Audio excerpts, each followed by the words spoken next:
Hi friends, welcome to my channel. ఈరోజు నేను అల్లం పచ్చడి చేశాను. ముందుగా అల్లం పచ్చడి పచ్చిమిరపకాయలు కూడా మంచిగా కట్ చేసుకొని పచ్చిమిరపకాయలు వేయించుకోవాలి. తర్వాత ధనియాలు, మెంతులు కూడా వేయించుకోవాలి.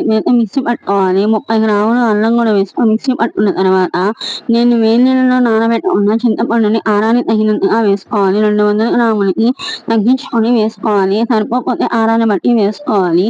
తర్వాత ఒకసారి మిక్సీ పట్టుకున్న తర్వాత వేయించుకొని పక్కన పెట్టుకున్న పచ్చిమిరపకాయలు, కొత్తిమీర కూడా మిక్సీ పట్టుకోవాలి. అయినంత ఉప్పు, కొంచెం పసుపు కూడా వేసుకోవాలి.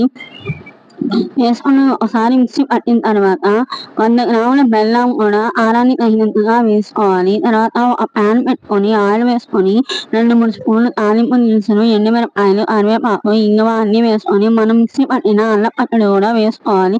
అంతే, అల్లం పచ్చడి రెడీ. మీకు కనుక నా వీడియో నచ్చితే లైక్ చేసి సబ్స్క్రైబ్ చేసుకోండి friends. Please support my channel.